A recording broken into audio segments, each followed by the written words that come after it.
నమస్తే.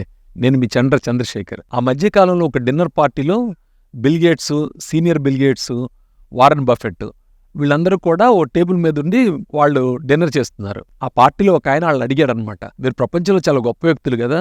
సక్సెస్ కావాలంటే ఏదైనా ఒక పాయింట్ చెప్పండి అని. అప్పుడు వాళ్ళు ఒకళ్ళ తర్వాత ఒకళ్ళు ఫోకస్, ఫోకస్, ఫోకస్ అని చెప్పారు.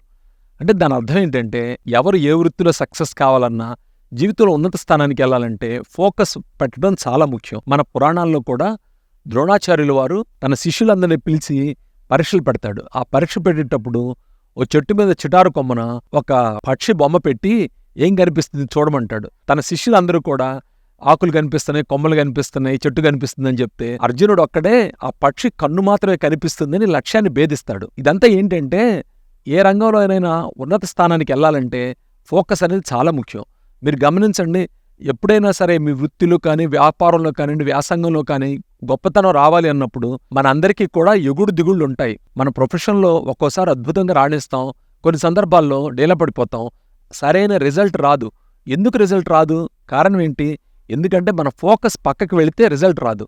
కాబట్టి ఎవరు ఏ ప్రొఫెషన్లో ఉన్నా మనం సక్సెస్ కావాలంటే ఫోకస్ పెట్టడం చాలా ఇంపార్టెంట్. ఈ ఫోకస్ పెట్టలేకపోవడానికి కారణం ఏంటంటే ఒక రచయితుండి అద్భుతంగా రాశాడు, లేదా ఒక బిజినెస్ మ్యాన్ సక్సెస్ అయ్యాడు, లేదా ఒక ఉద్యోగస్తుడు అద్భుతంగా రాణించాడు. ఇలాంటప్పుడు ఏమవుతుందంటే వాళ్ళు అద్భుతంగా రాణించారని ఆ చుట్టుపక్కల వాళ్ళందరూ వాళ్ళని గుర్తించడం, ప్రైజ్ చేయడం మొదలు పెడతారు.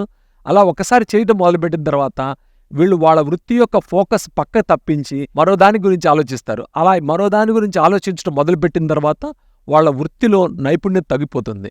కాబట్టి మనం మన వృత్తిలో రాణించలేకపోతున్నాం, లేదా మన వృత్తిలో అనుకున్న స్థాయిలో గెయిన్ అవ్వలేకపోతున్నాం అంటే మనం ఫోకస్ తగ్గిందని అర్థం. మనం ఫోకస్ పెట్టాలి. మీరు గమనించండి, చాలామంది తాము చేసే పనుల్లో ఆసక్తి లేక ఏదో పైపైగా బతకడం కోసం ఆ పనులు చేస్తూ వీళ్ళ ఆలోచన ఎక్కడో పెడతారు. అది సరైన విధానం కాదు.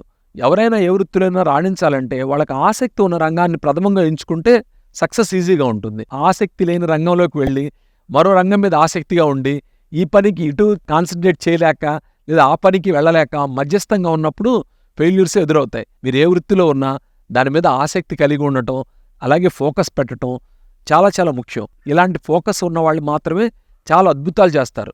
మీరు గమనించండి, చిన్న హోటలే ఉంటుంది, కానీ ఆ హోటల్ నడిపే ఓ యజమాని ఎంతో ఇష్టంగా, ప్రేమగా, అభిమానంగా నా కస్టమర్స్కి నేను మంచి భోజనం అందించాలని తపనతోటి చేసేటప్పుడు దానికి సక్సెస్ బాగా వస్తుంది. ఆ హోటల్ అద్భుతంగా రాణిస్తుంది, చాలామంది కస్టమర్స్ వస్తారు, ఆయన కూడా శ్రీమంతుడు అవుతారు. హోటల్ ఏముందండి, 4 బల్లలు కుర్చీలు అనుకుంటే కాదు కదా.